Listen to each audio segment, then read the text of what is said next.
Hello, friends. Welcome to Squared Plans, where creative planning and organization comes to life. I'm Stephanie, and today we're going to be doing a planner setup move-in. I've already sort of set up this planner setup, but I'll be taking apart my 2024 planner and then moving in some items into my 2025 and finishing the setup there. So if that sounds good, let's jump in. Okay, so like I said, I have my 2024 planner here with the red discs, and it's all holidayed up, so we're going to deconstruct it here. I will need the top tabs out of this, but the other tabs I've already replaced with some newer ones in my current 2025 setup, so I won't need those. I can also pull out all of my holiday dashboards and holiday sticky dash, the folder, all that good stuff. So we're going to do that really quick. And then I'll just put everything to the side as I go. I also am going to go through each of the planners and pull out the top tabs, like I mentioned, and delabel them. I'll be relabeling them in the new planner setup. I've done a lot of work in my 2025 setup already, which you'll see. I'll do a flip through of the entire planner at the end, so you can get a really good idea of how I'm starting off the year. Sorry, my throat is a little bit rough. I got sick right at the beginning of 2025, so I'm filming this on the 1st, and I'm just still trying to recover from whatever sickness I got. But side note, I'm just going to continue going through, cleaning out those labels and pulling out the tabs. There are a few tabs that I already moved in to my 2025 setup, mainly for the weeklies, since I started working in those at the beginning of this week, which was still in December. But I needed the December monthly pages from the older planner. So super excited to finally get it back to having one planner for all the things. I really hate having to go back and forth between planners. I'm definitely a one planner girl. I also didn't use the last week of the spreads in my 2024 planner since it did span into January, and decided to use whatever setup I had in my newer 2025 setup for January. That required me to stick a couple of pages together. I realized that I should probably have done that with my health planner as well, since I didn't use that, and my faith planner, even though I had pre-decorated that page for the week. But oh well, I just ended up not using it. Okay, so I've got all of the tabs here ready to go, and now we're into my 2025 planner. So if you're unfamiliar with the way that I plan, I use my top tabs to navigate through my planner every morning. It helps me make sure that I'm touching all the pages that need daily maintenance, and that way I don't forget anything. And then I also kind of feel like I can walk away from my planner feeling accomplished once I'm done with those tabs, because I know there's nothing I missed.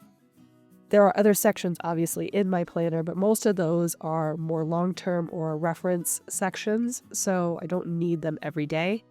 But in my schedule section, there are a number of planners that have daily maintenance, and so I use those top tabs to navigate through. Right now, I am labeling each of those top tabs again in a newer font this year. I decided to go with a typewriter font, and I'm just setting those in where they belong within each of the spreads. I'm using some labels that I cut from a large label sheet. I just usually set them up in InDesign. I use a lot of Adobe products, so InDesign I'm very familiar with. But I just make a master sheet of all the labels, and then I print one sheet and then cut it down. So there are 5 planners in total in my schedule section with these top tabs. So the first planner is my year planner, which I've already labeled all of the dashboards for those. And now I'm into my faith planner, putting in the tabs for that. I did do a setup video on my faith planner if you want to see how I decorate the full month all at once so that I'm ready to go for the month at the start and don't have to worry about planning. I also have added in the Little Faith blog calendar that I mentioned in that video. I just glued it down to the back of my notes page to get me started this year so that I would have a faith project to work on. Now we're into my health planner, and I did add a little bit of color through some washi and some highlighters, but that's about it. I did not do a setup video on this because I wasn't really sure how this was going to go. I also set up the weekly in a New Year's theme, but as you can see there on Tuesday and Wednesday, things started going downhill when I got sick, so hopefully it doesn't go to waste for the full week and I can get back into the gym before the weekends. Next, we have my symptom overview and my annual pages for my health, and I added in that tab as well. And now I'm into my agenda, and I realized as I was doing this that I didn't really label these correctly for this setup, since my monthly is now part of my agenda overview spread.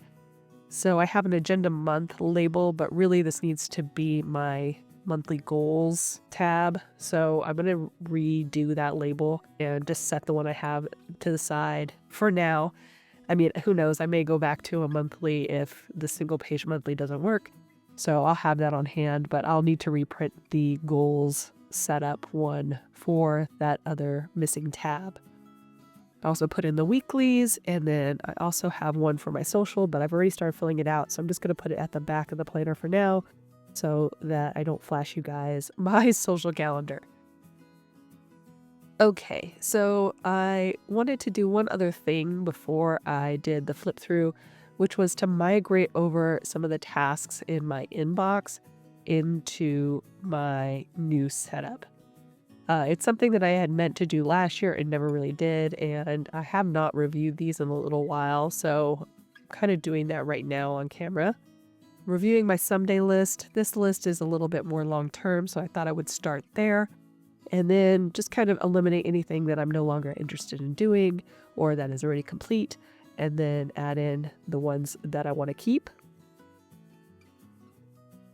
I actually decided to just not put in the projects because there are a couple of projects there that I had fleshed out but really have not pursued. So I'll just leave those off. And if I decide to pick those up, I'll redo the project setup.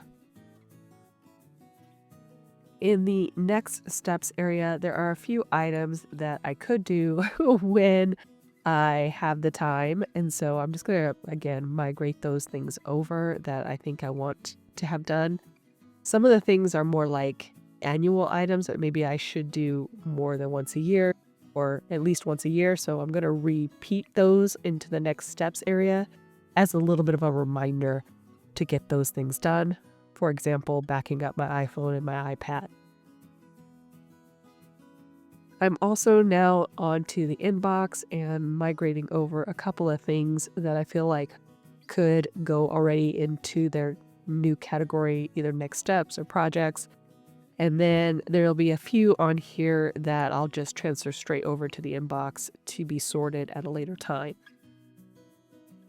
If you're unfamiliar with the inbox system, it is based off of the Getting Things Done method by David Allen, and it just helps you capture anything that comes in and then sort it into workable, actionable steps.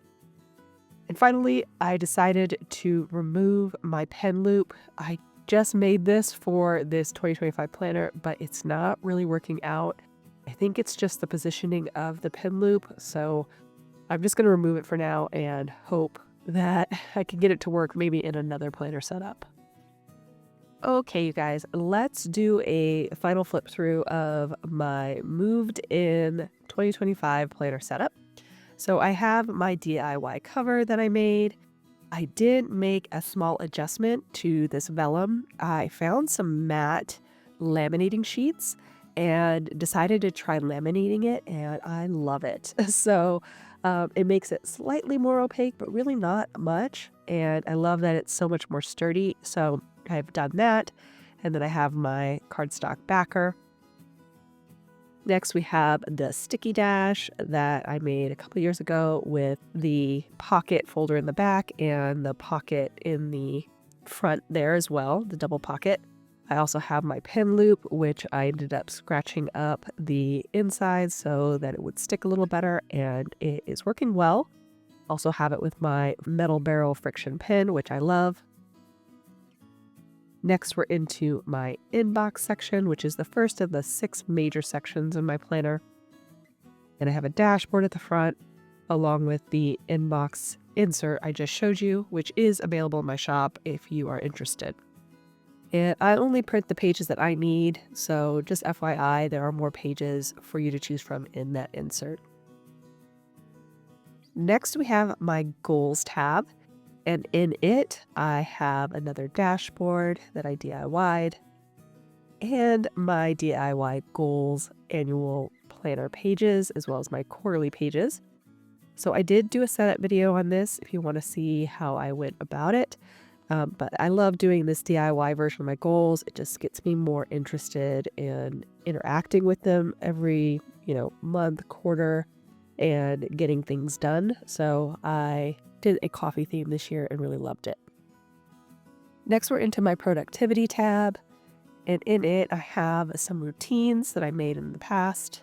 The first one is my morning routine, which is pretty standard. And then I updated this section here for my weekly time blocks to be more of a master schedule with some sticky notes. And we'll see if that helps me kind of pre-plan my week each week, along with a block schedule on the back to help me plan out just individual days. And of course, I have my Kanban board for that project that will never go away. Next, we're into my collections section, and I plan to do a full flip through of this in a future video, so I'm not going to go through all the pages, but I did add this cardstock library card holder for my 2024 library cards, since I'm currently still working in them. But I'll start tracking the books in my setup here, in my collection setup, as 2025 keeps going. But I thought it'd be nice to have a place for those library cards in this section, so I just went ahead and created one. Those library cards were a freebie I gave away years ago in a video. If you're interested, let me know and I can send you the link in the comments. Next, we're into my schedule section, and this is where all of my dated planners live. My first planner in this section is what I call my year planner. It holds all of my annual pages, including this freebie I'll be giving away with this video, which has the important dates and holidays for 2025. I went ahead and printed it on vellum like I did last year and just set it in here with my year at a glance. But do check the video description down below if you would like to download this freebie for yourself. So I have that layered in. I'm not including a tab for that this year since I really didn't reference these pages that much during 2024. So I'll just leave them here as a reference if I need them, but I won't include a tab. The first tab I added into this planner is going to be for my future log. I did set this up once again with the same color key and washi dots that I did in the previous year. So it wasn't much of a transition. I just went ahead and transferred over all of the holidays and birthdays and any other scheduled items that I had ready to go. And then throughout the year, I'll continue to fill out this section. Since I need quick access to that, I have a tab for it. And then the next tab will be for my work schedule, which I haven't filled out yet, but will hold all of my project due dates for my freelance job. This is probably the last time you're going to see this, as once I fill it out, it will be kept private, but I have that as my second tab. My third tab is for my annual habits.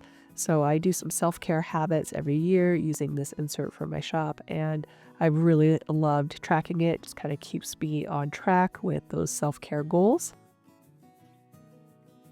And then finally, I have this memory a day monthly here as the last tab in my annual planner.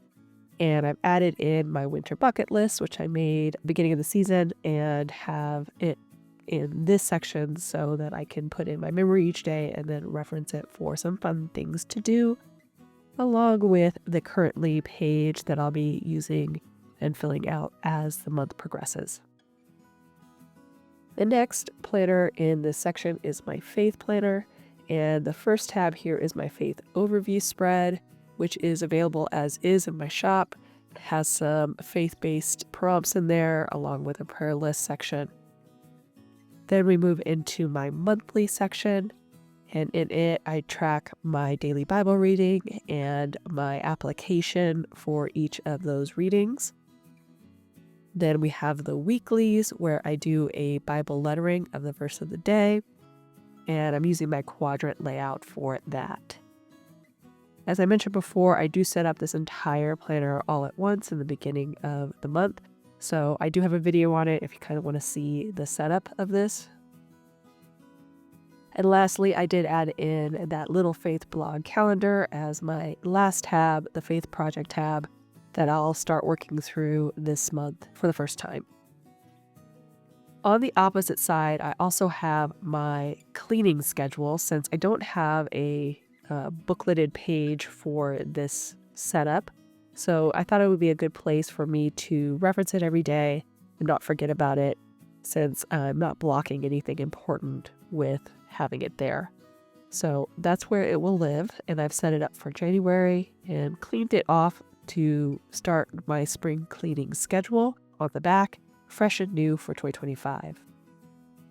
The next planner we'll go into is my health planner, and this first setup is a bit of a custom item. I've got my step tracker and habit trackers on one side, and then my fasting hours on the right. Again, I did set it up with a little bit of color with the washi and some highlighter, but nothing crazy.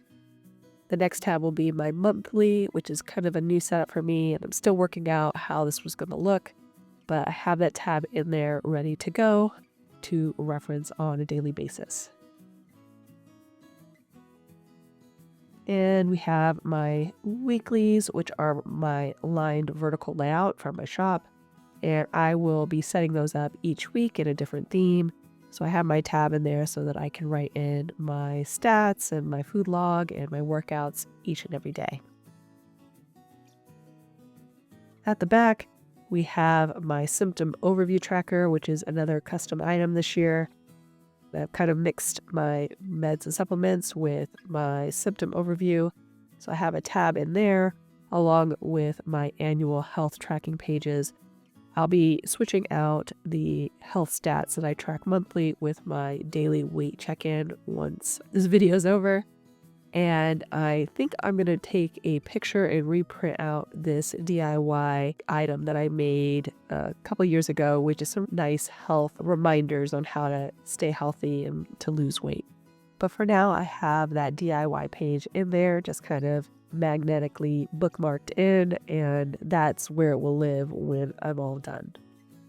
So next we're on to my agenda planner, and this planner setup includes my single page monthly on one side, along with my monthly to-do list and some habits that I'm tracking. I do set up the monthly pages for this all at once in a video as well, in the same theme, but I do the weeklies separately. So I have this all set up. I still need to put in my monthly goals and get started on the weekly tasks, but this tab will be here as well so that I can track those weekly tasks and make sure that things are getting done to further my goals. Then we have my weekly, which is a new layout in my shop called the hourly dashboard. And in it, I have a dashboard layout on the right and a hourly schedule on the left. It's been a long time coming. Super excited for this layout, and hopefully I can make it work throughout the year. I've already set up the next week, so you're getting a little preview of how that design is going to look. I'm going to jump ahead. I was almost going to show you my social calendar again, but if you want to see those pages, I did show that in the planner setup video that I did last year, so you can check that out and see those pages. And then I will do some kind of monthly review page at the back here once I figure that out, but the tab will go in between the social media pages. Lastly, we have my budget planner, and again, this is something that I won't be sharing. I have my tabs in there already, but I did show the pages earlier in that planner setup as well if you want to see how that looks. And then we're into my reference section. So this section is where I do all my long-term like storage items that I may need to reference at any point. So I have 4 tabs down here: my personal tab, my work tab, my business tab, and my social tab. Although I think it's in a little bit of a different order. And I have some dashboards that I made for those as well. My printer was acting up a little bit at the end of the year, so the dashboards aren't as clean as I would like, but I thought that this black and white theme would be nice just to kind of house those items. I did move everything over and kind of cleaned out anything that I wasn't currently using or needing to reference, so that slimmed down this section a little bit. I am pretty much ready to go as far as that is concerned. And then at the back, we have another version of that sticky dash / pocket folder, double pocket folder with another pen loop. This time I have my 4-color pen on there with my DIY pen loop as well. And I can always use this for some extra storage if need be. Then I have my extra pages, note pages, in case I have things to jot down right there behind that. And then we get to the back cover dashboard and the laminated cover. So that is it, friends. I hope you guys enjoyed this video. If you did, please give it a thumbs up down below. Also, too, go ahead and leave me a comment if you'd like to get in touch. And think about subscribing to my channel if you haven't already, if you'd like to see more of my videos. Thanks so much for watching. I really appreciate it. And we'll see you next time. Bye.